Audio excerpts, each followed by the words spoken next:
وبه نستعين على أمور الدنيا والدين والصلاة والسلام على أشرف الأنبياء والمرسلين وعلى آله وصحبه أجمعين سبحانك لا علم لنا إلا ما علمتنا إنك أنت العليم الحكيم قال رب اشرح لي صدري ويسر لي أمري واحلل عقدة من لساني يفقهوا قولي بجاه النبي وآله دستوركم يحلى الدرق دستوركم يحلى التوبة دستوركم يحلى الهل والعقد. Alhamdulillah, sebelum kita melanjutkan pelajaran kita, sama-sama kita memperbaharui niat kita di dalam belajar. Ikuti niatnya sama-sama. Bismillahirrahmanirrahim. Nawaitu ta'alluma wa ta'lima wal ifadata wal istifadata wa tadhakkura wa tadhkira wan naf'a wal intifa'a wal hatha ala tamassuki bi kitabillahi wa sunnati rasulihi wa da'wata ila al-huda والدلالة على الخير رب اشرح لي صدري ويسر لي أمري واحلل عقدة من لساني يفقه قولي بجاه النبي وآله وصلى الله على سيدنا محمد وعلى آله وصحبه وسلم. Alhamdulillahi Rabbil Alamin. Ibu-ibu kedengaran nggak suara mikrofonnya? Nanti di komen lagi nggak kedengaran nih. Kedengaran ya, semuanya kedengaran. Yakfi, suara miknya yakfi. Marhaba. Gul masyitum. Kepada ibu-ibu kelihatannya meluber ya di teras masjid. Kelihatannya kalau dibawa ke atas kami tidak menyediakan fasilitas TV di atas. Mohon maaf ibu-ibu yang meluber duduknya daripada di teras yang terlalu ke bawah bisa pindah ke makam. Di makam sudah ada layar monitor.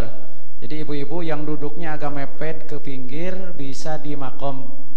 Karena mungkin untuk ke atas agak repot juga, terutama yang sepuh-sepuh kalau di makam masih satu hampar, yaitu tinggal bergeser ke sebelah selatan. Jadi ibu-ibu mohon maaf, ketidaknyamanan duduknya mungkin bisa pindah saja ke makom insyaallah. Terima kasih Habib. Yang muda-muda perempuannya pindah, karena kalian bisa mempraktekkan ayat Allah Subhanahu wa taala, fa idza kuntum fi majalis yafsahillah fafsahu yafsahillahu lakum. Kalau dikatakan kepada kalian luaskanlah majelis, artinya tempat duduknya luaskan, maka rezeki kalian akan diluaskan oleh Allah, ilmu kalian akan diluaskan oleh Allah. Maka bagi yang masih merasa muda, tolong diluaskan majelisnya, pindah ke makam, niatkan untuk diluaskan jodohnya. Diluaskan jodoh nanti juas rezekina tong luas-luas ting bisi loba teuing kan. Amin. Ya, sok mangga pindah. Insyaallah barakah. Skut. Alhamdulillah wassalatu wassalamu ala Rasulillah wa ala alihi wa sahbihi wa man walah. Kita bersyukur kepada Allah Subhanahu wa taala karena Allah Subhanahu wa taala masih senantiasa memberikan kita kesempatan demi kesempatan untuk senantiasa mendapatkan pemberian-pemberian yang sangat besar daripada Allah Subhanahu wa ta'ala. Dari awal kita masuk ke dalam masjid ini, kita melaksanakan insyaallah niat i'tikaf, kemudian kita masuk pakai kaki kanan, baca doa masjid, masuk ke dalam masjid, kemudian melaksanakan salat 2 rakaat. Ya, salat 2 rakaat tahiyatul masjid itu adalah salat yang sangat dianjurkan oleh baginda Nabi besar Muhammad sallallahu ala alihi wa baraka wasallam. Idza dakhala ahadukumul majlis idza dakhala ahadukumul masjid fala tajlis hatta tusalli rak'atain. Kalau di antara kalian masuk ke dalam masjidnya Allah, maka jangan sampai kalian duduk kecuali telah melaksanakan 2 rakaat. Dianjurkan oleh Nabi sallallahu ala alihi wa baraka wasallam. Ini nanti perbedaan ulama tentang duduk ini ya. Kata Imam Syafi'i, menurut mazhab Imam Syafi'i kalau sudah duduk maka sudah hilanglah kesunahannya tadi. Tapi kalau mazhab Imam Ahmad bin Hanbal mau dia duduk lama dan lain sebagainya tetap masih sah, kemudian dia laksanakan sholat 2 rakaat tahiyatul masjid. Intinya sangat dianjurkan, yang jelas penting sekali. Imam Syafi'i ingin mengajarkan jangan sampai kita teledor. Ingat-ingat, harus dijadikan suatu hal yang penting di dalam peralatan kita untuk memasuki masjid-masjidnya Allah Subhanahu wa ta'ala. Jadikan kepentingan sholat tahiyatul masjid sebagaimana pentingnya kita tidak pernah meninggalkan handphone, kita tidak pernah meninggalkan yang namanya barang-barang yang kita cintai. Jadikan pentingnya sholat tahiyatul masjid sebagaimana pentingnya barang-barang yang biasa kita tidak pernah tinggal. Takut ketinggalan kunci mobil, takut ketinggalan kunci motor. Jadikan rasa itu. Kenapa bisa itu semua? Kita susah untuk meninggalkan handphone dan lain sebagainya karena kita sudah merasa lezat karena kita sudah merasakan lezat menikmati barang tersebut. Maka bagi orang yang ingin merasakan kelezatan sholat tahiyatul masjid, maka biasakan dan paksakan dirimu, karena ala bisa karena biasa. Kalau terus-terus dipaksakan akan merasakan kelezatan, sehingga kalau nggak sholat nggak tenang. Kayaknya kalau kita lihat video Sayyidil Habib Umar Muhammad bin Salim bin Hafid ketika beliau tabligh akbar di Istiqlal, ya tahun berapa itu, 2017 atau 2018 gitu, yang di Istiqlal tabligh akbar, yang bukan yang di Monas, di dalam Masjid Istiqlal. Beliau datang di pertengahan acara. Ketika beliau mau datang, sebelum yang lainnya sudah semua ngambil posisi duduk, beliau malah cari kiblat, minta kiblat sebentar, minta arah, sholat sunnah. Masya Allah, tetap beliau praktekkan. Saking pentingnya bagaimana sholat tahiyatul masjid. Maka kita jangan cuma bilang Masya Allah, udah menang Masya Allah unggul, ikutin. Jangan cuma di Masya Allahin aja. Ibu-ibu kumaha Habib ribet dan lain sebagainya. Ibu-ibu masing-masing lah punya niat ya. Insya Allah bagi ibu-ibu yang punya niat pengen sholat tapi tidak memadai tempatnya atau mungkin sulit mungkin ada lain sebagainya, niatkan saja, cukup membaca subhanallah walhamdulillah wala ilaha illallah wallahu akbar wala haula wala quwata illa billahil aliyil. Kata Imam Ghazali, yang membaca subhanallah 4 kali itu pahalanya sama kayak sholat tahiyatul masjid. Buat ibu-ibu tafadhol dibaca itu.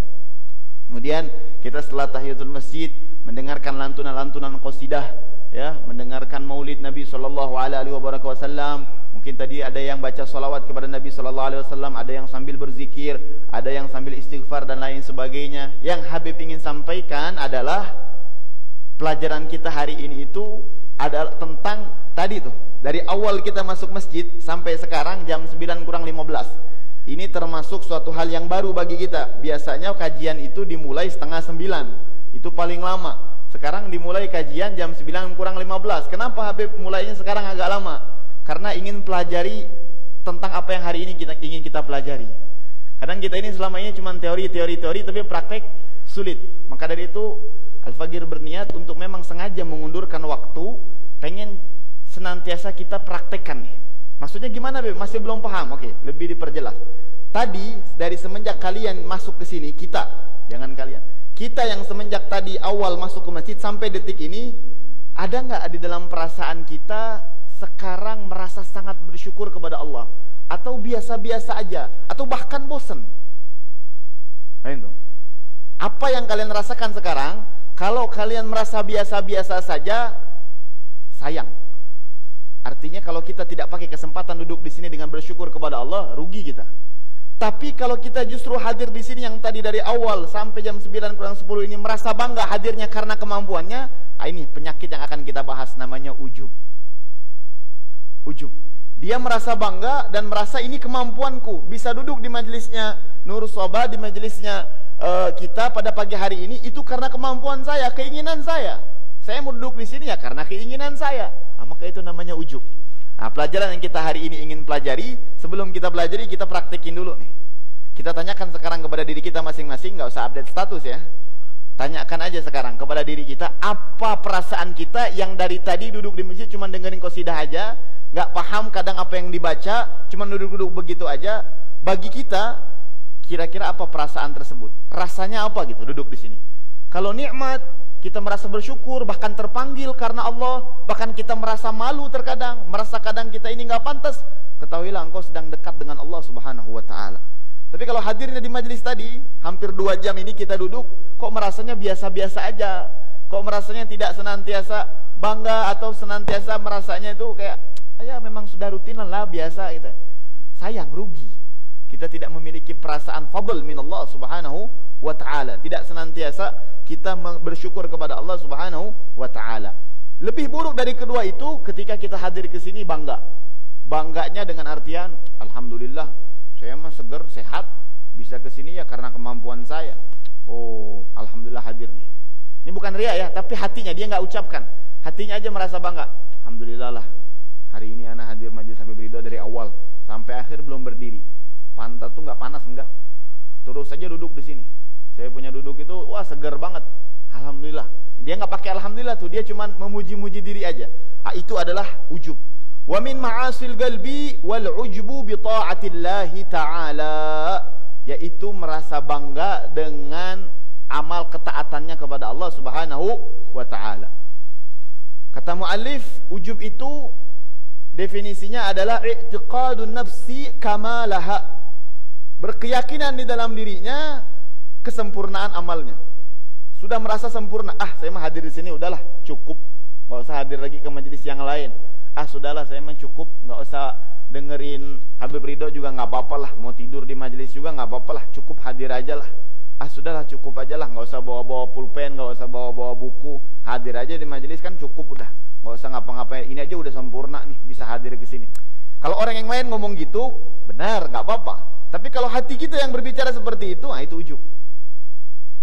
Merasa cukup dengan amalan kita dan merasa sempurna, cukup hadir aja udah alhamdulillah gitu. Kalau orang lain yang bilang ya no problem, tapi kalau hati kita yang berbicara, nih lagi-lagi untuk kita ya, jangan ke orang lain, untuk kita. Wa farhuha bihi, senang dengan perkara ketaatan yang dia lakukan, dia senang. Pertama dia merasa sempurna, kedua dia senang, ketiga definisi ujub tadi adalah ketika dia senang dan merasa sempurna, di saat yang berbarengan dia lupa itu nikmat daripada Allah Subhanahu wa taala. Melupakan ikut campur tangannya Allah Subhanahu wa taala di dalam menghadirkan orang tersebut ke dalam ketaatan.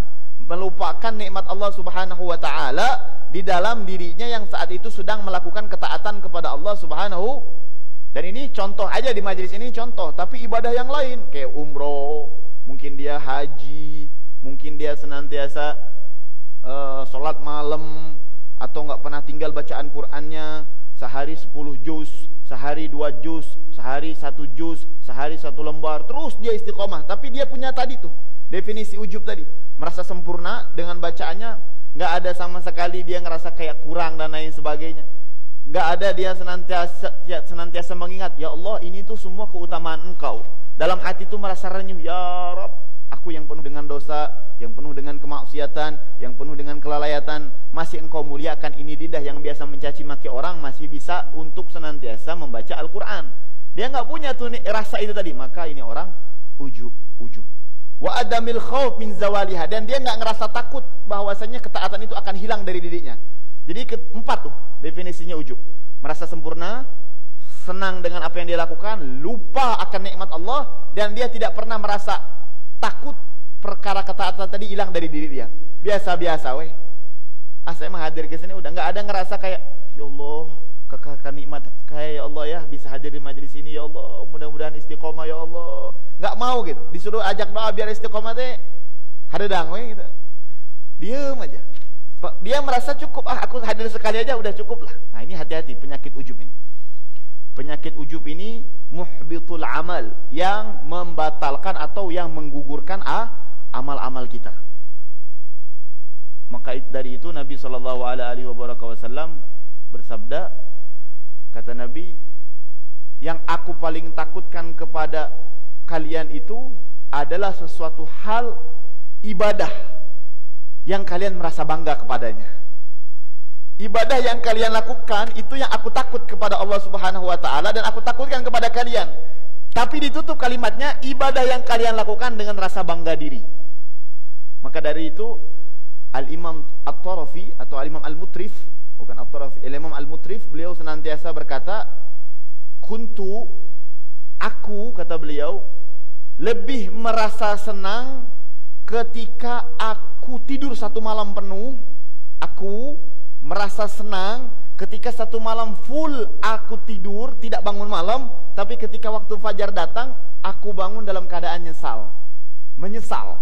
Lebih aku senangi ketimbang aku senantiasa satu malam bangun, baca Quran, sholat tahajud, sedekah, mungkin keliling-keliling ke rumah orang, bagi-bagi sembako nggak kelihatan.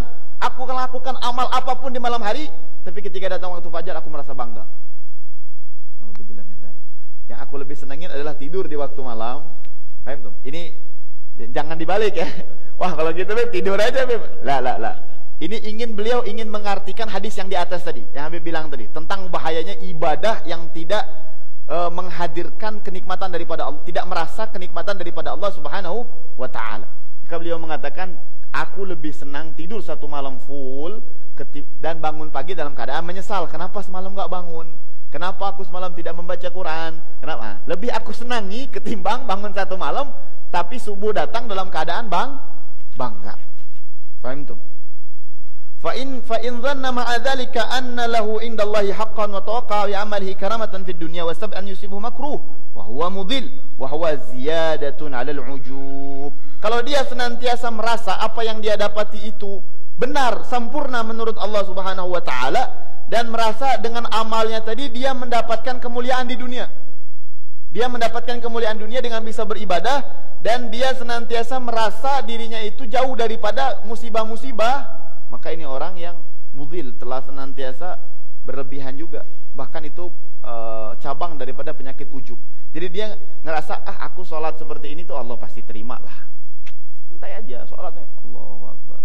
Ngerasa bangga gitu ya, ngerasa bangga dirinya bisa melakukan itu tanpa dia mengingat tadi 4 poin tadi, tanpa dia mengingat nikmat daripada Allah, dan dia senang, merasa sempurna, dan dia tidak takut itu perkara hilang. Makanya Nabi SAW selalu berdoa, Allahumma a'inni ala dzikrik wa ala syukr. Nabi Muhammad masih minta sama Allah, ya Allah berikan aku senantiasa pertolongan supaya aku selalu dalam keadaan bersyukur kepada Engkau. Ini ala syukriku ala ta'atik, dan selalu melaksanakan ketaatan kepada Engkau. Apa makna doa Nabi ini? Ingin mengajarkan sekelas Nabi SAW pun merasa takut amalnya, karena semuanya pemberian daripada Allah Subhanahu wa taala. Masya Allah. Wal ujub huwa ahadu asbabil kibir. Ternyata ujub ini adalah faktor atau cabang atau biang kerok daripada sombong. Sebelum datang sombong itu adanya ujub dulu, merasa bangga diri dulu, baru dari situ bercabang timbullah penyakit yang namanya sombong. Tapi kalau ujub bedanya antara dia dengan Allah, tapi kalau kibir bersangkutan dengan manusia. Dia mengkaitkan dirinya dengan manusia. Nanti kita bahas masalah kibir. Nah, kibir itu yang kita tahu kemarin apa? Dia senantiasa meremehkan orang lain. Batrul haq wa ghamtun nas.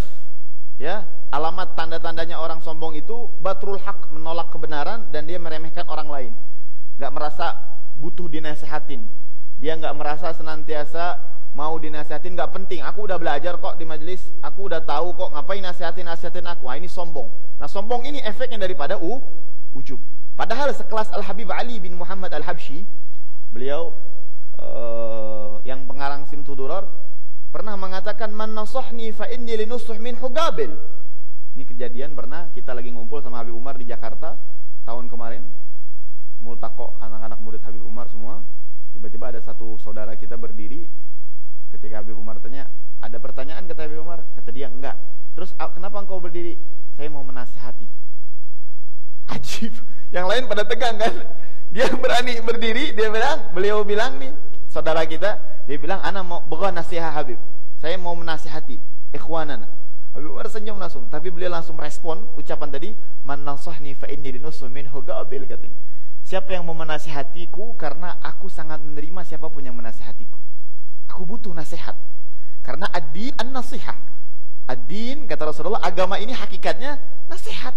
Kita sholat itu sebenarnya sholat sedang menasihati kita, jangan sampai kita sombong. Sholat itu ingin menasihati kita, jangan sampai kita korupsi bacaan dan lain sebagainya, sehingga nggak korupsi hal duniawiyah. Keadaan apapun, ibadah ini, ritualnya atau apapun bentuknya, semuanya menasihati diri kita untuk menjadi insan yang selamat di dunia, selamat di akhirat. Wa adami taubatu minha wa talafiha. Dan buruknya ujub ini terkadang susah orang untuk taubat. Kenapa? Karena dia nggak sadar dia sedang ujub, jadi taubatnya susah. Maka hati-hati, sangat merugi orang yang tidak pernah belajar tentang ujub. Jadi araftu syarr la li syarr katanya. Aku mengetahui keburukan bukan berarti untuk melakukannya, tapi li tawaqih, menjaga-jaga. Tapi kalau nggak tahu sama sekali, takutnya terjerumus, tapi kita malah nggak sadar. Hati-hati. Kalau bilang karena kebodohan, oke, engkau hidup misalkan baru masuk Islam, betul engkau bodoh. Atau engkau hidup mungkin di kampung yang sangat dalam sekali, atau di pergunungan yang memang nggak ada ustadz di dalamnya, nggak ada kiai di dalamnya, nggak ada sosmed yang bisa membuat engkau belajar, baru itu bodoh.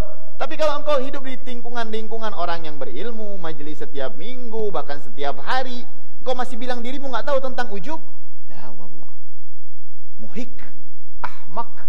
Naon cok orang Sunda? Cok orang Sunda naon? Beleguk. Hah? Ya.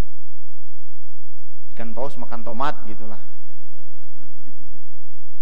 Ya, jangan sampai kita merasa saya mah bodoh beb nggak tahu. Enggak. Dituntut kita oleh Allah Subhanahu wa taala karena hidupnya kita di lingkungan orang-orang yang senantiasa mengajarkan kita kepada Allah Subhanahu wa taala. Bahkan di dalam Al-Qur'an Allah Subhanahu wa taala menggambarkan tentang satu kaum yang mereka berkomentar kepada Allah, ya Allah, aku nggak tahu ini wajib. Ya Allah, aku nggak tahu ini seperti ini. Kata Allah, awalam nursilakum rasulan?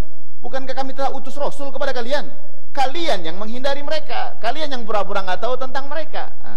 Maka dari itu, nasallallahu al-'afwa wal 'afiyah, dan kita bersyukur kepada Allah karena kita diberikan izin oleh Allah untuk mempelajari bab ujub sehingga kita bisa terhindar daripada perkara ujub. Nah, ini kita hadis yang Habib katakan, wa qala Nabi sallallahu alaihi wasallam, laisa ahadum minkum yunjihi 'amaluh. Tidak ada satu pun di antara kalian yang akan bisa amal kalian, tidak ada satupun di antara kalian yang amalnya bisa menyelamatkannya. Amal yang kita lakukan ini belum tentu semuanya otomatis bisa menyelamatkan kita. Galu sahabat bertanya, wala anta ya Rasulullah? Begitu pula engkau wahai Rasulullah, engkau juga enggak selamat dengan amalmu? Gala wala ana, ya begitu juga aku. Illa an yatagamadiyallahu minhu bimaghfiratin wa rahmah. Kecuali aku ini masuk surganya Allah Subhanahu wa taala dengan ampunan dan rahmat Allah. Tapi ini kerendah hatian Nabi Muhammad. Sebenarnya Nabi Muhammad gak usah bilang gini pun sudah dijamin oleh Allah Subhanahu. Dalam hadis qudsi dikatakan laulaka ya Muhammad ma khalaqtu aflaq. Bahkan adanya surga dan neraka itu berkat Nabi Muhammad. Karena kalau bukan karena engkau wahai Muhammad, tidak aku akan ciptakan alam semesta dan seisinya. Alam semesta ini enggak Allah ciptakan semuanya. Wala lauhil mahfuz wala syai' kulluhu bi barakatil habib sallallahu ala alihi wa baraka wasallam. Ya, jadi definisinya ujub tadi kita ketahui ada 4. Merasa sempurna dengan amal, kemudian bangga, senang mengamalkan tadi. Sebetulnya bagus kalau senang tadi, tapi ingat harus diikat dengan rasa syukur. Lihat, ingat senangnya tadi, oh ini pemberian dari Allah. Bisa sedekah itu kan senang kita bisa ngasih orang tuh senang atau tidak? Nah, ketika senang itu jangan cuma senangnya aja, tapi ingat ini pemberian dari Allah sehingga kita yang alhamdulillah. Kita yang alhamdulillah ya Allah bisa ngasih orang. Nah, bagus tuh kalimat itu. Alhamdulillah ya Allah bisa ngasih orang. Tapi juga ada terkadang ucapan-ucapan yang berbahaya seperti Rasulullah SAW bilang di dalam Sahihul Bukhari menceritakan tentang orang Bani Israel. Ada adik kakak, dalam riwayat bukan adik kakak.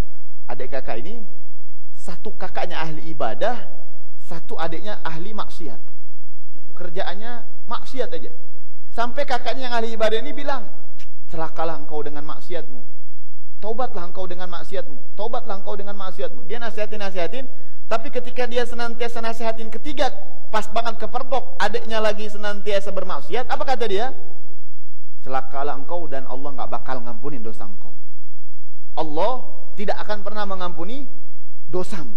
Nah, ini hadis ini sebetulnya banyak maknanya, wabil khusus kepada para pendakwah, ya. Lalu apa yang terjadi? Dua-duanya meninggal kata Nabi. Dihadapkan di hadapan Allah Subhanahu wa taala. Semuanya dua-duanya. Ketika ahli ibadah tadi ditanya kepada dirinya, engkau tahu kenal aku siapa? Ya, engkau adalah Allah. Ya, aku adalah Allah yang mengampunkan seluruh dosa. Maka aku katakan kepada malaikatku, masukkan ini orang ahli taubat, orang ahli maksiat ke dalam surgaku, dan masukkan orang yang senantiasa ini ahli taat ke dalam neraka Allah. Kok bisa?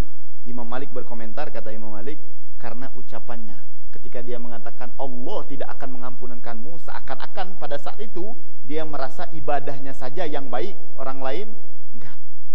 Dia merasa dirinya baik, dan dia menjatuhkan orang dan dia merasa dirinya sempurna, ibadahnya itu sempurna sehingga dia menutupi luasnya rahmat Allah Subhanahu. Bahaya sekali karena ucapannya. Masya Allah, bahayanya ucapan. Wa qala Ibnu Mas'ud al-halaf fi ithnatain al-kunut wal ujub. Abdullah bin Mas'ud, sahabat Nabi sallallahu alaihi wasallam, ini sahabat yang luar biasa ya. Abdullah bin Mas'ud ini dalam riwayat tingginya cuman 1 meter aja. Kebayang nggak? Pernah nggak ngeliat orang 1 meter?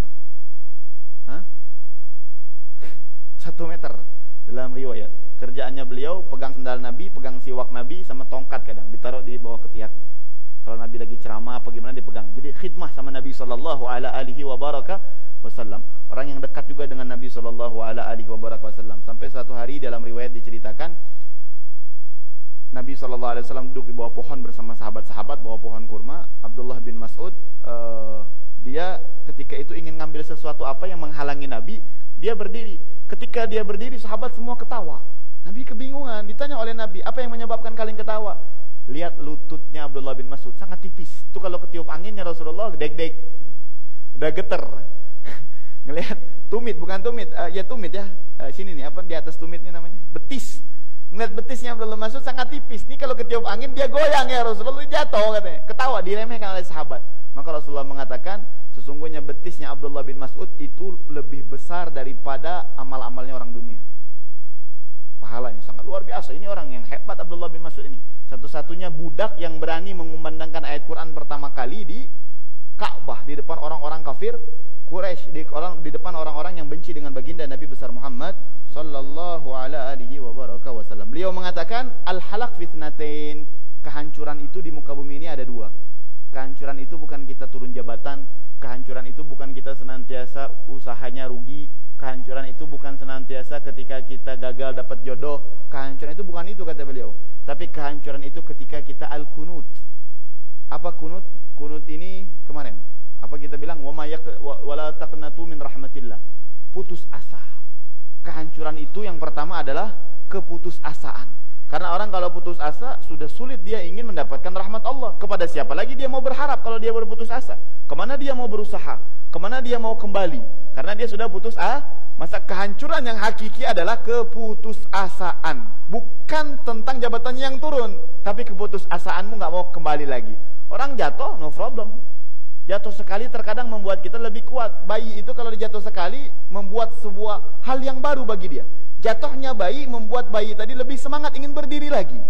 Jadi jatuh sekali no problem, tapi jangan jatuh 2 kali. Jatuh sekali justru luar biasa sekali. Kita bisnis tahu-tahu rugi. Tahu-tahu senantiasa dikasih suatu hal yang memang membuat kita sedih. Oh no problem, itu bukan kehancuran, tapi kehancuran ketika engkau berputus asa nggak mau usaha lagi. Terkadang orang itu disuruh mundur sedikit agar loncatnya lebih jauh. Maka nggak apa-apa. Tugas kita tetap mengharap rahmat Allah Subhanahu. Tapi kalau kita berputus asa, maka itu adalah kehancuran yang hakiki. Yang kedua, al-ujub. Kehancuran yang hakiki adalah rasa bangga. Amal, nyampe di akhirat semuanya nggak ada. Kenapa? Karena engkau melakukannya dengan kebanggaan. Engkau merasa dirimu yang mampu melaksanakannya, bukan merasa itu pemberian daripada Allah Subhanahu wa ta'ala. Maka dari itu Al-Habib Abdullah bin Abu Bakar Idrus Sultanul Aulia, beliau mengatakan Gutubil Aulia juga punya anak. Anaknya ingin khuruj dakwah. Nama anak beliau Al-Habib Abu Bakar Al-Adani. Anaknya pengen keluar dakwah karena tahu keutamaan dakwah itu luar biasa. Punya ilmu, pengen disampaikan sama orang. Kata ayahnya, lihat bagaimana didikan para habaib, bagaimana didikan Sadatun Al-Ba'alawi yang memang wuras min Nabi sallallahu alaihi wasallam. Kata ayahnya, kalau engkau ingin pergi dakwah, pergi ke Aden, ingin dakwah di sana, tolong sekarang engkau ke pasar, cari orang yang lebih rendah daripadamu. Cari orang yang lebih hina daripada engkau. Tolong cari, kata ayahnya. Kata anaknya Abu Bakar, marhaba, anaknya masih umur 11-an pada saat itu, belasan tahun. Pergi dia ke pasar. Ketika beliau senantiasa ke pasar, ngelihat mana orang yang lebih rendah dari beliau. Dicari, tiba-tiba ngelihat ada kakek-kakek main gaple, certak, aji, namanya, nggak sepuh main gaple kan, so kumaha. Sekarang mah nggak kayak gitu, ngelihat bapak-bapak bukan main gaple, Mobile Legend. Ada nggak apa nggak? Banyak, bukan nggak ada. Hah? Ada apa nggak? Banyak. Sampai ibu-ibunya banyak ngelapor. Habib Abu Bakar tadi lewat ngelihat kakek-kakek main gaple. Ada main gaple, minum dan lain sebagainya. Datang waktu sholat main gaple masih. Akhirnya beliau mengatakan, oh ini nih orang yang lebih rendah daripada aku. Aku akan bawa menuju ayah aku. Ketika beliau mau samperin itu kakek-kakek, orang sepuh tadi, pas mau diangkut sama beliau, datang cahaya Allah. Laula an ra'a burhana rabbih, bahasanya Al-Quran itu kan gitu. Datang cahaya Allah, datang cahaya ilmunya mengatakan, lah, dia orang yang lebih sepuh daripadaku. Dan pasti otomatis dia punya ibadah lebih banyak daripada aku. Aku masih muda, ibadah dia jauh lebih banyak. Maksiat dia mungkin senantiasa kelihatan zahir aja. Mungkin di balik ini dia hanya menutupi dirinya dan ibadahnya jauh lebih banyak. Enggak, dia lebih mulia daripada aku, kata beliau. Akhirnya apa yang terjadi? Pergi lagi. Pas pergi mau sholat ngelihat anak kecil main kaleci, cek orang Sunda namanya. Hah? Kaleci, hap-hap, main kaleci. Gundu cek orang Jakarta namanya. Namun cek orang dia cilok. Hah? Oh kaleci. Kelereng, tak eta benar kelereng. Main kelereng anak kecil. Oh ini nih yang lebih rendah daripada aku, katanya. Datang waktu sholat malah main. Pas beliau mau angkut itu anak kecil berpikir, cahaya ilmunya datang lagi. Apa yang beliau kemudian senantiasa pikirkan? Ya Allah, enggak. Anak kecil belum punya dosa, belum balik. Tidak ada satupun dosa yang ditulis bagi dirinya. Dan aku sedangkan orang yang sudah balik. Berapa banyak dosa yang aku miliki, maka lebih mulia dia daripada aku. Akhirnya bingung, cari, nggak ada satupun yang senantiasa dia bisa bawa pulang ke rumah. Pulang dalam keadaan yang sedih. Di tengah jalan ngelihat ada bangkai anjing, bangkai dog, bangkai anjay, ya, bangkai dog. Subhanallah, ketika senantiasa dilewati oleh Al-Habib Abu Bakar, beliau pikir, oh ini, ayah aku nggak bilang harus manusia, apapun bentuknya yang lebih hina daripada diriku, bawa lagi. Oh ini nih, bangkai ini nih, aku akan bawa kepada ayahku, ini yang lebih rendah daripada aku. Karena orang dulu memang kata ayahnya A, B, gitu. Hasil didikan daripada kecil dan lain sebagainya. Ketika beliau mau ambil itu bangkai, tiba-tiba beliau berpikir, ya Allah, di dalam Al-Quran telah dikatakan, ya laitani kuntu turaba. Hewan nanti dibangkitkan di yaumil kiamah jadi debu, nggak ada apa-apanya. Aku ketika dibangkitkan dihisap oleh Allah Subhanahu wa taala. Jadi hewan enak, dia mati udah nggak ada hisapnya, jadi debu aja kata Allah Subhanahu wa taala. Sedangkan aku akan dihisap. Bagaimana keadaanku, harta yang aku pakai, baju yang aku pakai, duduk ngapain aja, zikir atau dan sebagainya. Nah. Maka ini anjay lebih mulia daripada aku, kata beliau, kata Habib Abu Bakar, dan aku adalah orang yang paling hina di muka bumi ini. Pulang ke rumah, diceritakan kepada ayahnya, kata ayahnya, al-an, sekarang baru pantas engkau pergi dakwah. Jadi huruf dakwah itu nggak sembarangan juga. Orang-orang terdahulu mau pergi dakwah, mau menyampaikan satu kalimat la ilaha illallah, itu butuh proses, izin dulu dari gurunya. Nggak sembarangan. Karena tadi jangan sampai dakwah ceramah kemana-mana, undangan banyak di sana sini, ya orang kesana cium tangan, cium tinggi, turun panggung mau selfie dan lain sebagainya. Istafti galbak, hatimu seperti apa ketika merasakan itu? Maka bebannya lebih besar. Syekh Al-Imam Mutawala Sya'rani, kalau tidak salah, beliau senantiasa, kalau nggak beliau atau ulama Mesir dan lain sebagainya, pernah datang ke satu acara tempat, saking dimuliakan sama para panitianya, bukan beliau yang diangkat, mobilnya diangkat, dihormatin. Mobilnya, sama orang ramai, dihormatin sekali datang. Sampai beliau selesai dihormati seperti itu, turun dari mobilnya, pergi ke acara, hadir sama anaknya, panitia dan lain sebagainya, sekretaris lahnya, biasa dibilang. Selesai acara, beliau mau pergi ke mobil lagi, dihormatin banget, disambut, wah luar biasa. Gimana kalau kita ngeliat kayak Habib Umar disambut itu? Mewah. Beliau selesai, mau masuk mobil, bilang sama sekretarisnya, dalam cerita lain, saya dengar kepada anaknya, mau ke kamar mandi katanya, minta dirsuaya, marhaba, diantarin ke kamar mandi, lama ditunggu, jamaah udah nunggu nih, ini nggak pulang-pulang gitu kan nih, nggak masuk mobil, mau selfie ini nih, kumaha tuh dah. Subhanallah, kata panitia, coba lihat, takutnya kenapa-napa di dalam kamar mandi. Pas dilihat di dalam kamar mandi, tau lagi ngapain? Ngasak WC, dikasak WC. Kaget panitia ini, ya Syekh, ma fa'ala bika, apa yang kau lakukan katanya. Kata Syekh, ketika kalian mengangkat mobilku, ada rasa bangga di dalam hatiku. Bangga, nggak ada yang bisa aku selesaikan cara tadi. Semenjak aku ceramah kepikiran terus katanya, gimana caranya? Aku takut di hadapan Allah nanti. Maka dengan cara ini baru hilang rasa bangga tadi. Maka derajatku dan kalian sama, nggak apa-apa katanya. Nggak ada apa-apa. Apa yang aku sampaikan tadi di masjid semua pemberian Allah, bukan daripada aku. bersihin kamar mandi. Edek loba ada dia teh. Sajakannya WC lowanya di dia tinggal dikasak-kasak aja. Masya Allah. Paham tom? Jadi itulah definisi ujub dan bahayanya ujub, menghancurkan amal, juga senantiasa dosa yang sangat besar, dosa hati itu. Lalu obatnya apa? Banyak sebetulnya obatnya ini, tapi Imam Ghazali berkata di dalam Bidayatul Hidayah, singkatnya ya, husnudzan bi ibadillah, husnudzan bi khalqillah. Cara menghilangkan ujub, berbaik sangka dengan makhluk Allah. Tadi caranya dengan cara Habib Abu Bakar tadi. Kalau kita melihat lawan kita anak kecil, anggap dia nggak punya dosa. Kalau kita melihat lawan kita orang tua, anggap karena umurnya yang sudah lebih tua, otomatis dia punya ibadah jauh lebih banyak. Kalau kita senantiasa melihat lawan kita orang yang berilmu, kita juga misalkan berilmu, maka anggap saya nggak pernah tahu apa-apa dan dia ilmunya jauh lebih luas dari saya. Selalu mengagungkan lawannya di dalam hati aja. Dan kadang efek daripada ujub ini, pertama terlalu banyak dipuji. Dipuji orang ini adalah efek tumbuhnya, makanya bahaya.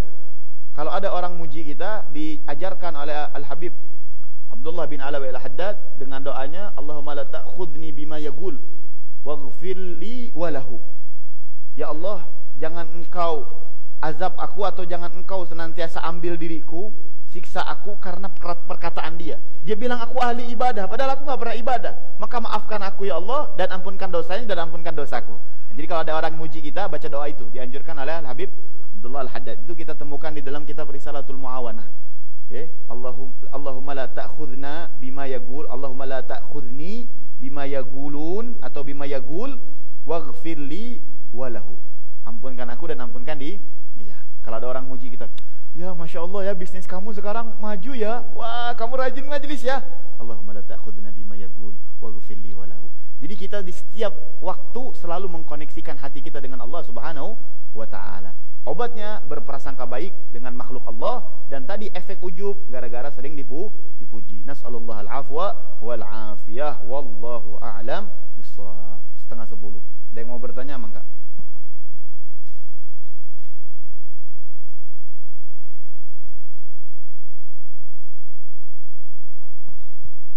Dipersilahkan kepada ikhwan yang mau bertanya. Barangkali ikhwan dulu. Enggak? Oh, tolong dibantu.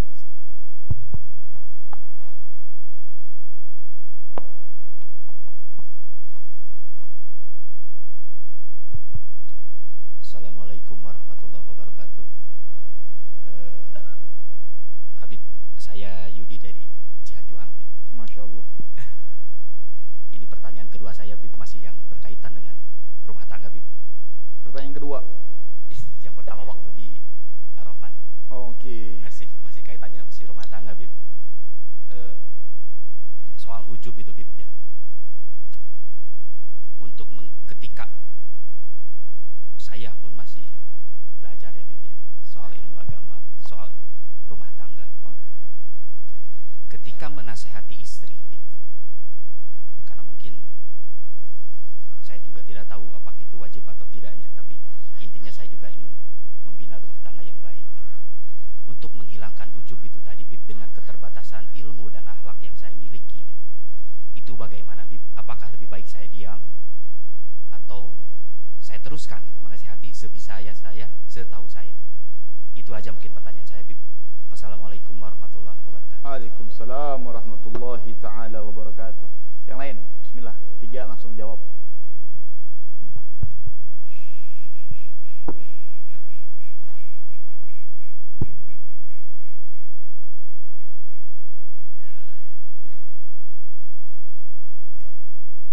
Assalamualaikum warahmatullahi wabarakatuh. Waalaikumsalam warahmatullahi ta'ala wabarakatuh. Izin bertanya, Habib. Mangga. Untuk menghindari ujub tersebut, apakah ada zikir atau doa khusus? Terima kasih. Marhaba. Terakhir. Istiqomah ini.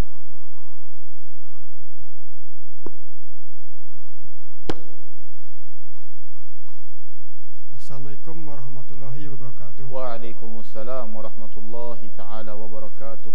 Misalkan nih, Bib, ada orang yang menyumbang itu 100 juta. Terus kemudian dia pulang ke rumah tuh merasa, wah terlalu kegedean. Pertanyaannya, apakah sedekah itu? Sedekah apa termasuk amal baik dan termasuk hal, misalkan ini Bib, ada orang yang menyumbang 100 juta sedekah nih, terus pulang ke rumah dia merasa bahwa itu kegedean, apakah amal sedekahnya itu termasuk amal Nyesel baik? jadi ya. Terus apakah itu termasuk penyakit hati atau ujub? Itu aja. Waalaikumsalam warahmatullahi wabarakatuh. Waalaikumsalam warahmatullahi taala wabarakatuh. Masya Allah. Yang pertama tentang bagaimana kalau melihat istri, bagaimana cara kita senantiasa menyikapi seorang istri. Apakah harus dinasihati? Ya, karena dia adalah tanggung jawab kita menasihati. Tapi faktor nasihati itu sebab apa? Kalau memang karena kesalahannya maka wajib, atau kekurangan dia di dalam melaksanakan perintah Allah Subhanahu wa taala, yang mana di dalam perintah Allah tersebut salah satunya harus bakti kepada suami, maka wajib menasihati. Akan tetapi cara menasihati tersebut yang mungkin harus diperbaiki. Kalau masalah wajib, ya wajib menasihati seorang istri, karena kullukum ra'in wa kullu ra'in mas'ulun an ra'iyatih. Setiap kalian itu nanti akan diminta pertanggungjawabannya atas apa yang kalian telah pikul menjadi tanggung jawab kalian. Bukan hanya soal istri, di soal anak kita, pembantu kita, murid-murid kita, dan lain sebagainya, semuanya akan diminta pertanggungjawabannya oleh Allah Subhanahu. Dan tadi dikatakan oleh Habib, salah satunya agama ini adalah nasihat. Ad-dinu nasihah. Jadi kalau istri kita memang betul-betul kelihatan di depan mata kita dia bersalah, maka wajib menasihatinya. Cuman cara menasihatinya yang harus kita lebih pelajari. Apakah kemudian setelah menasihatinya kita dibilang ujub? Enggak. Kita nasihatinya mau menganggap apa, ngerasa diri paling baik juga enggak. Kecuali kalau dia senantiasa menasihati istrinya merasa dirinya paling benar dan lain sebagainya, tanpa ada rasa tadi. Rasa kalau dia menasihati istri tadi itu adalah hidayah dari Allah. Kalau dia nggak ngerasa itu, ya itu bisa dibilang ujub kembali lagi. Tapi kalau masalah menasihati wajib, harus senantiasa menasihati istri kita. Kalau engkau sayang, maka engkau menasihati. Kata Abu ya Habib Ahmad Naufal bin Abdullah bin Ahmad bin Hamid Al-Kaf, alladzi tuhibbu tansahuk. Yang mencintaimu pasti menasihatimu. Walladzi la yuhibbak la yas'al anka. Yang nggak cinta sama engkau jangankan nasihati, nanya aja enggak. Kalau orang mencintai kita, pasti dia menasihati kita. Karena apa dia menasihati? Karena cintanya. Seorang suami kalau cinta kepada istrinya harus menasihati. Tapi kalau kita nggak cinta, jangankan dinasihati, ditanya aja enggak. Kumaha kabarna? Enggak, aredang mau nama. Ya, maka dari itu harus senantiasa tetap menasihati istri, tapi dengan protokolnya. Protokol menasihati itu apa? Ud'u ila sabili rabbik bil hikmah. Jangan ujuk-ujuk meninggali istri, misalkan main HP wae, anjen tehnya, anjen teh masih baik kan. Biasanya nggak pakai anjen, nggak percaya pakai anjen teh. Kamu tuh kan, nah, jangan ngelihat istri main HP terus. Cara nasihati gimana? Bawa Al-Quran di sampingnya. Bismillahirrahmanirrahim. Alhamdulillah. Dakwah bil hal. Kenapa enggak? Contohkan kebaikan. Mungkin dia akan malu, mungkin dia akan sadar, karena mungkin hanya dengan ucapan dia nggak cukup. Dia butuh yang namanya satu hal yang lain. Atau senantiasa ngeliat dia main HP, cara nasihatin jangan dimarahin, dilus, bikinin teh, bikinin kopi bagi dia. Nggak apa-apa, ngambil perhatiannya. Bahkan perhatian seorang suami kepada istri adalah suatu hal yang sangat menunjukkan rasa keimanan dia kepada Allah. Karena Nabi SAW bersabda, khairukum li ahl fa ana khairukum li ahli. Sebaik-baik kalian kepada keluarga, akulah orang yang paling baik kepada keluarga. Artinya apa? Kalau mau lihat diri kita ini baik atau tidak imannya di hadapan Allah, lihat bagaimana cara sosialisasi kita kepada keluarga. Kalau sosialisasi kita kepada keluarga baik, menunjukkan iman kita baik di hadapan Allah Subhanahu wa taala. Tapi kalau kita di keluarganya buruk, abus, muka teh asa sepet weh. Muka teh kayak gak enak aja kalau di depan keluarga. Marah mulu bawaannya, kerjaannya wah, menunjukkan ini orang palsu aja. Kita kan kalau di luar kan pakai sifat palsu nih. Pura-pura baik sama orang itu kita muamalahnya begini. Tapi sama istri kan sifat asli keluar tuh. Jadi orang yang bisa bermuamalah baik sama istrinya, maka itu orang menunjukkan imannya sedang tinggi di hadapan Allah Subhanahu wa taala. Maka harus berbuat baik. Itu di cara menasihatinya mungkin dirubah. Bil hikmah dulu, pakai hikmah. Wal mau'izah hasanah. Neng, teningali, lihat akang. Sekarang alhamdulillah sudah mulai hadir majelis, ya. Pengen senantiasa kita sama-sama menuju Allah Subhanahu wa taala. Ayo sama-sama kita sekarang menuju Allah Subhanahu wa taala. Kita perbaiki rumah tangga kita. Sebab Neng, kalau Neng nggak mau berubah, akan cari yang lain. Haredang. cari cara yang lain nih langsung suudon. Astagfirullahaladzim, ibu-ibu tong didengenya. Aduh. Kemudian apa lagi tadi? Ketika kita bersedekah 100 juta. Tiba-tiba pulang ke rumah nyesel, bukan nyesel kepikiran, aduh loba teuing. Namanya apa itu? Ujub atau tidak? Ujub tidak, tapi itu namanya man. Man itu menyesal atau menjadikan faktor sedekah kita batal. Apa di dalam Al-Quran Allah Subhanahu Wa Taala, wala tubtilu sadaqatikum bil manni wal adza, kata Allah. Jangan kalian batalkan sedekah kalian dengan man. Man itu diungkit-ungkit juga bisa jadi. Diungkit-ungkit di depan dia atau di belakang dia. Dek meretingin 100.000 nah jadi 1 juta iya ke transfer gitu. Salah mencet, salah titik gitu kan. Aduh, mah gitu. Itu namanya man, membatalkan sedekah, mengurangi pahala sedekah. Apakah itu ujub? Bukan. Karena dia nggak merasa bangga, tapi merasa menyesal. Dan dia nggak senang lagi. Kalau ujub tadi kan harus senang. Dia harus senang, dia harus senantiasa merasa. Kalau itu man namanya. Man itu merusak juga. Ya, jadi cerita orang yang sedekah kemarin apa? Ceritanya orang yang senantiasa lagi sholat Jumat, kencelengan di hadapan dia, datang tiba-tiba ketika kencelengannya datang di hadapan dia, orang tadi gorogo kantong. Dia gorogo kantongnya, dilihat kantongnya, subhanallah, cari-cari, keluarlah uang 2.000. Pas dia senantiasa masukkan uang 2.000, orang di belakangnya nepuk pundaknya. Pak, ngasih uang 100.000. Dia kaget, wah iya mah nyinggung orang cenah. Orang ngere 2.000, anjeunna ngasih 100.000 kan? Wah nyinggung nih. Akhirnya sama dia dimasukin. Pas dimasukin si orang tadi bilang, Pak kenapa dimasukin? Kenapa? Itu uang bapak jatuh tadi. Hah cenah. Ada dang gitu. Udah gimana lagi? Ikhlasnya udah. Itu namanya man ya, namanya mani. Merusak pahala sedekah juga. Tidak sampai hilang 100% tapi merusak pahala sedekah. Atau diingat-ingat, man itu diingat-ingat. Selain menyesal juga dia mengingat-ingat. Mengingat-ingatnya seperti ini. Ngasih ke Habib laptop misalkan, atau motor gitu kan. Nanti di depan umum, Bib, yang kemarin laptop saya kasih kumaha gitu kan. Kepake apa ente? Maka dari itu, kalau kita mengamalkan kebaikan, segera lupakan. Tapi kalau kita senantiasa berbuat kesalahan, kalau memang dengan mengingatnya mengembalikan kita selalu kepada Allah, maka ingat. Wallahu alam. Zikir tentang menghilangkan ujub. Masalah zikir tentang menghilangkan ujub, wallahu alam, saya belum pernah dapat dan belum pernah juga baca, wallahu alam, atau lupa dan sebagainya. Tapi zikir yang paling ampuh untuk menghilangkan segala jenis penyakit adalah salawat kepada Nabi Muhammad. Salawat kepada Nabi SAW menghilangkan ujub, menghilangkan kibir, menghilangkan sombong, karena dia akan mengikat diri dia dengan sirnya Nabi Muhammad. Nurnya akan tersambung kepada Nabi besar Muhammad, sehingga penyakit-penyakit itu akan hilang dengan kesendiriannya dengan memperbanyak salawat. Dimulai dengan setiap habis salat tadi 100 kali. Sallallahu alaihi Muhammad, sallallahu alaihi Muhammad. Sallallahu Muhammad adalah salawat yang diajarkan oleh Habib Abdurrahman bin Abdullah bil Faqih. Ya, beliau mengajarkan kepada murid-muridnya dan bagi para jamaah untuk mengamalkan salawat tadi, sallallahu alaihi Muhammad 100 kali setiap habis salat, dan kalau bisa 40 hari amalkan salawat tersebut, maka kita akan mendapatkan rahasia salawat kepada Nabi sallallahu alaihi wasallam. Barakallahu fikum. Khalas, ibu-ibu ada yang nanya? Silakan untuk ibu-ibu. Ada pertanyaan? Assalamualaikum warahmatullahi wabarakatuh. Habib, saya mau bertanya, sebaliknya daripada semisal kita yang menasihati suami dengan ilmu yang kita tahu, atau semisal kita menasihati saudara, itu bagaimana? Sekian. Assalamualaikum warahmatullahi wabarakatuh. Yang lain, yang kedua.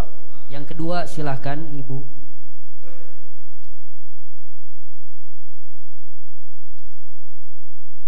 Ada? Nggak ada ya? Kalau sebaliknya bagaimana menasihati suami? Tugasnya istri mengingatkan kan. Kalau nasihat lebih ke gender ya, maksudnya bukan gender. Maka dari itu qasidah nih, Habib bahas dulu. Qasidah yang kita sering dengar itu, kalau kita paham maknanya, itu adalah sebuah teguran buat kita. Makanya ulama, habaib, para alim ulama, ketika mereka sadar diri mereka ini kadang jarang ditegur oleh masyarakat. Ketika mereka sadar bahwasanya mereka itu jarang sekali untuk senantiasa dinasihati oleh orang lain, maka mereka lebih ingin setiap duduk mereka baca qasidah, syair. Kenapa? Karena syair tersebut isinya semua nasihat, isinya semua teguran. Maka dikatakan al-insyad nau'un minal irsyad. Al-Ghasaid atau al-insyad nau'un minal irsyad, kata Habib Abu Bakar al-Masyhur al-Adni. Beliau mengatakan qasidah itu bagian macam daripada petunjuk. Karena dengan adanya qasidah, seperti Imam Haddad mengatakan, ilzam baba rabbak, terus kontinulah di dalam menuju pintu Allah. Watrukul ladun, tinggalkan segala hal yang rendah, duniawiyah, pangkat, jabatan dan lain sebagainya, tinggalkan itu semua. Ilzam baba rabbak, semua isinya qasidah. Makanya jangan aneh. Dan bahkan paling enak jadi munsyid. Berapa banyak ulama yang ketika dengar suara munsyid, ya karena kebagusannya juga, karena kefasihannya juga, dan isi daripada qasidah tadi membuat ulama tadi memberikan pandangan kepada munsyid tadi.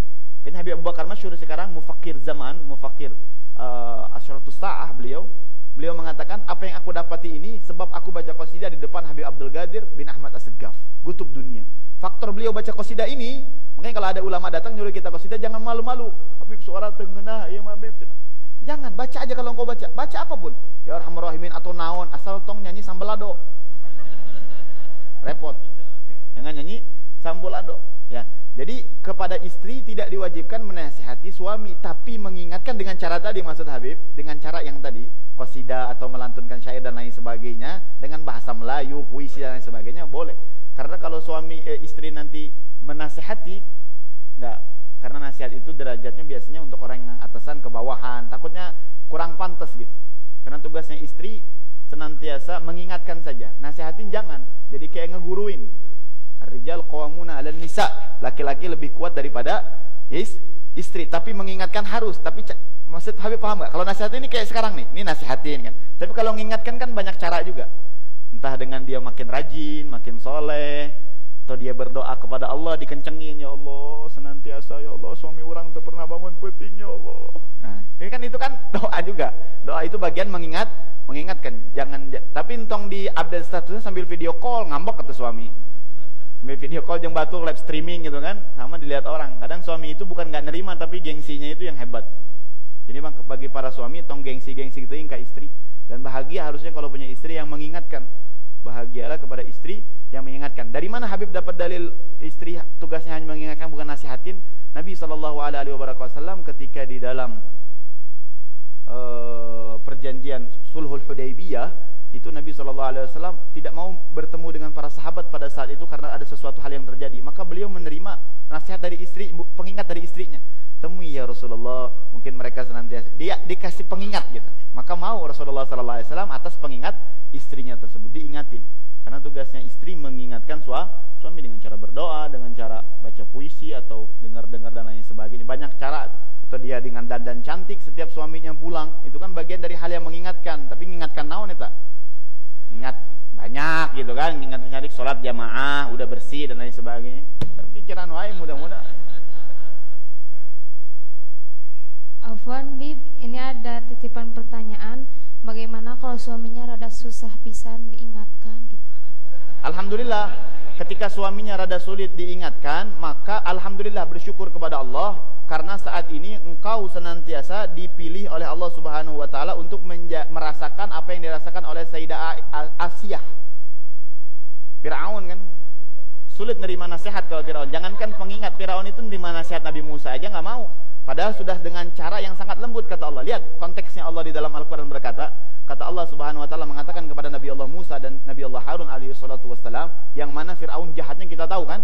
Kita tahu jahatnya Firaun, tahu nggak? Tahu apa enggak? Tahu. Tapi kalau kenal enggaknya? Kenal mah enggak tahu. Apa kata Allah setelah begitu hebat dahsyatnya struktur kejahatan dia dan lain sebagainya? Maka Allah cuma bilang kepada Nabi Allah Musa dan Nabi Allah Harun, faqula, maka katakanlah kalian berdua kepada Firaun, qaulan, perkataan layyinan, yang lembut, lemah lembut, santai. La'allahu yatadzakkar aw yakhsha. Mudah-mudahan dengan kelembutan engkau akan Allah takutkan hati dia, mungkin dia takut, mungkin dia ingat dengan kelembutan tadi. Sekelas Firaun, pemajikan orang Firaun lain. Wah, leuwih beb cenah. Nggak, biar untuk mengingat, Fir'aun itu salah satu maksiatnya di dalam Al-Quran itu, Habib sudah bahas kalau tidak salah, antara kalimat zabaha sama naharo. Ingat atau tidak? Ingat ya? Ingat nggak zabaha sama naharo? Di dalam Al-Quran, itu ada kalimat zabaha, ada naharo. Di dalam Al-Quran Allah Subhanahu Wa Taala berkata, Inna a'tayna fasalli wanhar. Wanhar itu artinya nyembelih. Tapi di dalam kalimat yang lain, zabaha artinya menyembelih juga. Lalu apa perbedaan antara naharo dan zabaha? Kalau naharo biasanya untuk hewan yang berdiri, sulit dijatuhkan, seperti unta, mungkin dan lain sebagainya gitu kan, hewan-hewan yang halal. Tapi kalau zabaha itu hewannya dijatuhkan dulu, ditidurin, ditajamkan pisaunya, baru disembelih. Tapi kalau zabahanya pakai tasydid baknya, zabaha artinya si hewan tadi atau orang yang mau disembelih tadi dibanting dulu. Setelah dibanting, pisaunya nggak tajam, dikaratnya pelan-pelan sampai benar-benar si makhluk tadi merasa kesakitan dengan sembelih tadi. Nah, Allah mensifati Fir'aun dengan kalimat zabaha, yuzabbihuna abna'akum. Dia menyembelih anak kita dengan cara seperti itu. Menyembelih anak-anak orang yang lahir. Jadi bayi baru lahir itu merah-merah dibanting dulu sama dia. Dibantingnya sudah dibanting depan ibunya, pisaunya nggak tajam, digeret tuh lehernya. Ker. Suami kita apakah seperti itu? Kan enggak. Sejahat-jahatnya suami. Makanya Syekh Maimun Zubair berkata, kadang banyak orang ini minta perceraian karena dia tidak paham fungsinya suami. Fungsinya suami itu bukan disuruh cari nafkah saja. Fungsinya suami itu bukan disuruh senantiasa memberikan perhatian saja. Memang itu bagian dari kewajiban. Tapi pokok inti adanya suami, bagaimana engkau seorang istri mendapatkan ridhonya. Cukup dia berkata ridho walaupun engkau mungkin teraniaya. Tapi bukan berarti kalau teraniaya dia nggak boleh berontak. Boleh saja, hak dia. Tapi afdoliyahnya lebih afdol saja. Lebih afdolnya dia sabar. Karena cukup suaminya bilang, aku ridho kepada engkau, sudah. Insya Allah apapun hajat-hajat dia, bahkan dia menjadi wanita surga yang berjalan di muka bumi ini. Habib segampang itu ngomongnya, ada ngomong mah gampang, praktek nah hese. Tapi proses, semuanya proses, yang namanya ujian, namanya kehidupan harus dijalani dan diproseskan. Allahu a'lam bishawab. Jadi mengingatkan suami ya bahasanya. Bukan Habib melarang nasihat boleh-boleh saja menasihati suami. Tapi ada cara yang lebih ampuh, yang lebih afdol daripada menasihati, yaitu mengingatkan.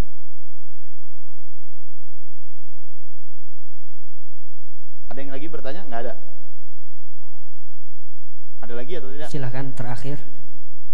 Godok yang kemarinnya atau papangginya. Terima kasih, saya dari Cianjur, Habib. Cianjur, Allah, ajib. Ingin bertanya tentang ya khairul khutbah. Kalau kita sudah beramal soleh, entah sholat apapun, ada kebahagiaan kalau kita alhamdulillah bisa melakukan. Nah pertanyaannya, apakah itu uzub? Karena zikir juga menyebabkan tenang kan. Nah, untuk membedakan bahwa tenangnya itu karena zikir yang Allah beri, ketenangan dibikin sama Allah, dengan ketenangan yang timbul dari nafsu karena merasa uzub tadi, bagaimana? Terima kasih. Assalamualaikum warahmatullahi wabarakatuh. Waalaikumsalam warahmatullahi wabarakatuh. Terakhir ya ini semua. Pertama adalah jawabannya ketika Bapak bilang dari Cianjur, jawabannya Habib bilang jangan pindah ke Bandung udah. Kenapa?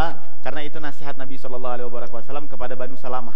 Ketika tersebar kabar Banu Salamah yang rumahnya jauh dari Masjid Nabawi, Nabi dapat kabar Banu Salamah mau pindah ke dekat Masjid Nabi. Maka Nabi SAW mengatakan, lau adroku, kalau mereka tahu tentang pahalanya melangkah kaki semakin jauh ke masjid semakin besar, maka mereka akan tetap di sana.